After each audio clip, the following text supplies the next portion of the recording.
Efeziečiams 6 skyrius 12 eilutė.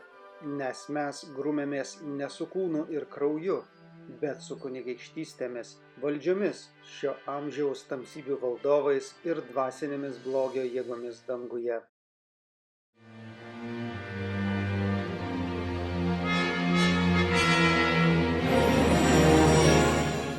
Rodžeris Morno. Kelionė į antgamtinį pasaulį.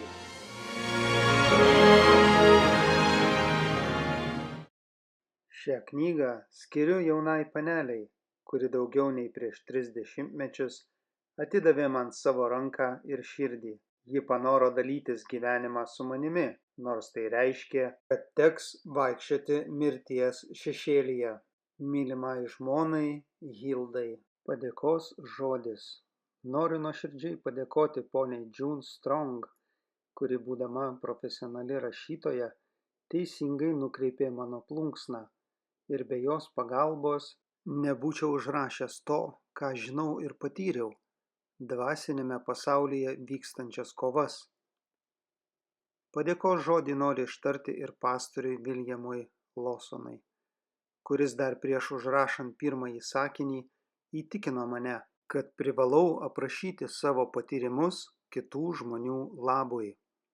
Taip pat esu dėkingas Elenai ir Maynardui Cage'ams, kurie, rašant knygos rankraščius, padėjo praskaidrinti mintis nuo vėl atgimstančių senų išgyvenimų, pakviesdami vykti į Pensilvanijos kalnus ir apsistoti jų kalnų trobelėje. Dauguma vardų knygoje yra pakeisti, kad būtų išsaugotas aprašytose įvykiuose dalyvavusių žmonių privatumas. Pirmas skyrius. Konfliktas su dvasiomis. Vos tik pradėjau skaitinėti knygą, netikėtai po kambarį ėmė plaikstytis raštelis, priminantis, kad turiu paskambinti Rolandui. Netrukus jis taip stipriai tėškėsi į atverstą knygą, kad išmušė ją man iš rankų ir vos nenumėtė nuo kelių. Norėjau pasakyti tai nematomai jėgai porą žodžių, bet nepaisant to, kas ką tik nutiko, suvokiau, kad nesugebėsiu su šia jėga užmegzti pokalbio. Įdėjau raštelį tarp knygos puslapių ir skaičiau toliau. Po kelių minučių ta pati jėga išplėšė knygą iš rankų ir tėškė ją į priešingą kambario sieną. Galiausiai, skatinamas pagarbos draugui, bet tikrai ne dėl patirtų nematomosios jėgos veiksmų, nusprendžiau paskambinti Rolandui. Prieškambaryje buvo mokamas telefonas, bet šiuo atveju negalėjau jo naudotis, todėl nuėjau į netoliese esantį restoraną. Užsidaręs telefono kabinoje, žvilgtelėjau į laikrodį. Buvo lygiai 1 valanda. Signalas suskambėjo 2 kartus. Alio, ar tai tu, Morno? Taip, Morno, tu tikras nutrūktgalvis. Oi, ką aš čia dabar kalbu? Nepyk, nenorėjau įžeisti. Norėjau pasakyti, kad žaidi su savo gyvenimu. Ar visai išprotėjai? Atrodo, tu suirzęs, pastebėjau. Kodėl? Ir tu dar klausi, kodėl? Drauguži, tu pakliuvai į didelę bėdą ir atrodo, kad tau visiškai nusispjaut. Morno, visuomet žavėjausi tavo sugebėjimu ignoruoti dvasias, bet šį kartą nuėjai per toli, peržengiai visas ribas, nusigręžei nuo dvasių, kurios tau padėjo, o dabar jos tave sunaikins. Stebiuosi, kad tebesi gyvas. Drauguži, aš ne juokais dėl tavęs susirūpinęs. Visą vakarą sėdėjau ir laukiau tavo skambučio, nes man rūpi tavo gerovė. Nejaugi taip nieko ir nepasakysi. Žinoma, kad pasakyčiau, bet tu dar nesuteikiai progos man įsiterpti. Jis ir vėl pertraukė mane. Tu nesuvoki savo padėties rimtumo.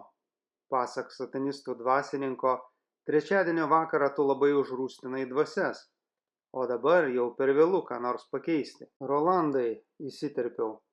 Jei nusiramintum, mums būtų kur kas lengviau kalbėtis. Papasakok išsamiau apie tą trečiadienio vakarą. Po akimirkos jis nurimo.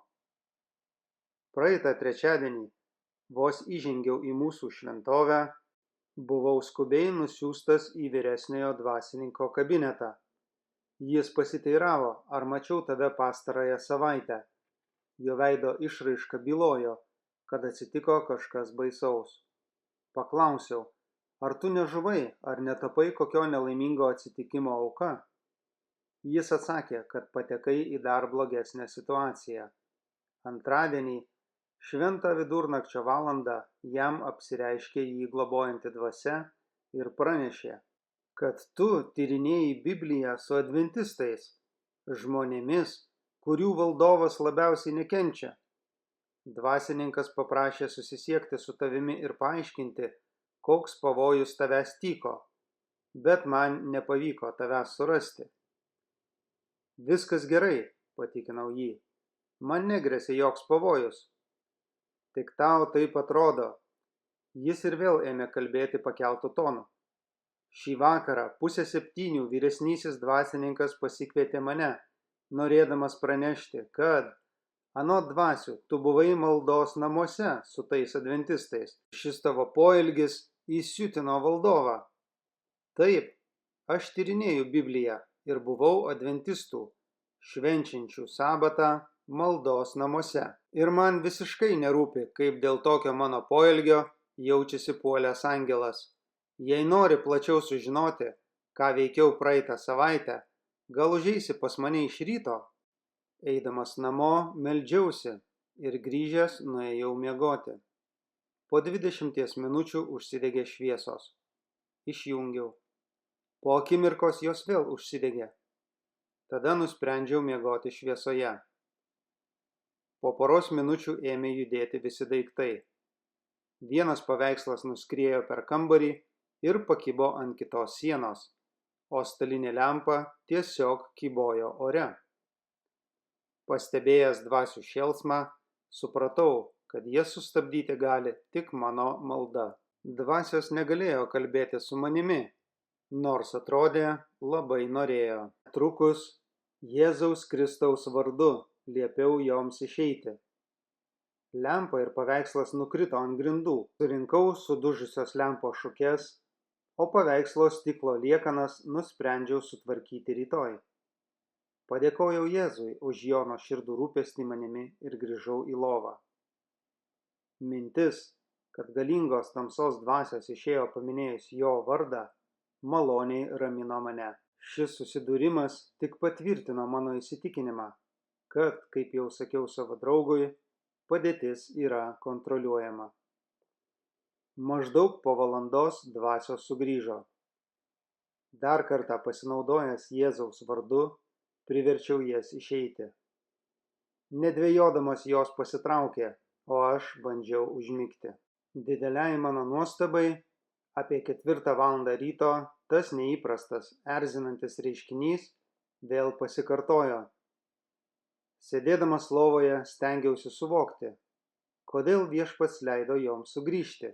Nusprendžiau, kad taip galėjau savo kailiu patirti, kaip dvasios reaguoja į tai, jog pasirinkau Jėzų savo viešpačiu ir išgelbėtoju. Norite pasikalbėti su manimi? Tai kalbėkite. Kodėl atsisakai bendrauti su mumis? Grėsmingai nuskambėjo dvasios balsas. Radau geresnį šeimininką. Kodėl nusigręžiai nuo mūsų, juk mes tau siūlėme tokius turtus. Tiek metų mane apgaudinėjote, kad nebetikiu jumis. Nuo tada, kai prisijungiai prie tų, kurie žino, kas yra tikrasis gerovės ir valdžios šaltinis, deramai elgiamės su tavimi, įsakmiu balsu atkirto dvasia. Supratau, kad kalbuosi su vyresniaja dvasia, patarėja. Kambaryje tvyrojo keista energija. Visur jautėsi dvasios buvimas. Supratęs, kad nepajėgsiu atsilaikyti prieš jos jėgą, ėmiau tyliai melstis. Viešpatie Jėzau, prašau, padėk man. Tada prisiminiau tą rašto vietą, kurią tądien tyrinėjome su pastoriumi Tayloru. Pas savuosius atėjo, o savieji jo nepriėmė. Visiems, kurie jį priėmė, Jis davė galią tapti Dievo vaikais, tiems, kurie tiki jo vardą. Jono 1 skyrius, 11-12 eilutės. Staiga supratau, kad Dievas padės man tapti šio susidūrimo nugalėtoju. Didžiulė ramybė užliejo mane. Tik vėliau supratau, kaip pavojinga buvo kalbėtis su dvasiomis. Mums toliau besikalbant, pajutau, kad dvasia artėjo aklavietės link. Tiesą sakant, pajutau, kad piktąjį apima beviltiškumas, nes jis suprato, kad veltui švaisto laiką, bandydamas pelnyti mano ištikimybę. Atidžiai paklausyk manęs, tarė dvasia. Kalbu tiesą. Valdovas tau siūlo didelius turtus, jei tik nutrauksi ryšių su tais žmonėmis, kurių jis nekenčia, ir nustosi švęsti 7-ąją dieną, sabatą, kurią jis niekina. Tikiu, kad sakai tiesą, bet gali pasilaikyti tuos turtus savo. Tai menkas pasiūlymas. Gavau daug geresnį pasiūlymą už ištikimybę. Visą pasaulio auksą ir dar neribotą laiką jo mėgautis. Nusprendžiau atiduoti savo gyvenimą į Jėzaus Kristaus rankas. Nustok kartoti tą vardą, pratrūko dvasia. Noriu su tavimi pasikalbėti, tik neminėk to vardo. Esu vyresnysis patarėjas. Tarpininkavau ir stengiausi padaryti viską, kad valdovas galėtų apipilti tave turtais. Tai mūsų dėka Džordžas pasiekė tokią šlovę ir garbę, kurią dabar mėgaujasi. Ta patį galime suteikti ir tau, bei tavo draugui, kad įsitikintumėte, kokius nuostabius planus esame paruošę jūsų ateičiai. Maldauju, nepraleisk šios progos. Matai, prabilau aš, prieš 10 dienų būčiau sutikęs, bet šiandien jau nebe. Dabar galite mane vadinti buvusiu išprususiu piktųjų dvasių garbintoju. Dabar mano valdovas yra Jėzus ir jo padedamas tapsiu įstatymo vykdytoju, švenčiančiu sabatą su tais, kurių taip nekenti. Tu ir tavo bendrininkės piktosios dvasios esate tik grupė apsišaukėlių. Jūs siūlote man auksą mainais į amžinąjį gyvenimą. Net nesvajokite apie tai. Galiu palaukti viešpaties atėjimo. Tuomet galėsiu džiaugtis visų pasaulio auksu naujai atkurtoje žemėje. 10 minučių girdėjosi tik žadintuvo tiksėjimas. Tikriausiai toks atsakymas suglumino dvasią patarėją. Akivaizdžiai pralaimėdama kovą, piktoji dvasia ruošė naują strategiją. Tavo reikalas, tarė piktasis. Atsisakai valdovo siūlomų turtų ir šlovės, todėl vargas bus tavo gyvenimo palydovas. Taip ir bus, jei tik tau pavyks likti gyvam. Nuo šios dienos tave nuolat persekios mirties šešėlis. Tada pasigirdo toks juokas, kokio man dar neteko girdėti. Jis buvo persmelktas klaikaus piktdžiugiško pasitenkinimo. Staiga pamaniau, kad tikriausia taip juokdavosi Neronas, kai Romėnų arenoje liūtai draskydavo nekaltus krikščionis. Mane išpylė šaltas prakaitas. Tikriausiai būčiau palūžęs, jei nepasitikėjimas Dievo globa. Girdi mane, atsakiau dvasiai. Noriu, kad žinotum, aš patikėjau savo gyvenimą Kristui, kentėjusiam Golgotos kančias, ir esu pasiruošęs būti persekiojamas mirties šešėlio tol, kol jausiu jo globą. O dabar jo vardu įsakau tau pasitraukti ir daugiau negrįžti. Atsidarė galinio balkono durys ir dvasia išėjo. Durys taip smarkiai trenkėsi į kambario sieną, kad rankena vos nesulindo į tinką.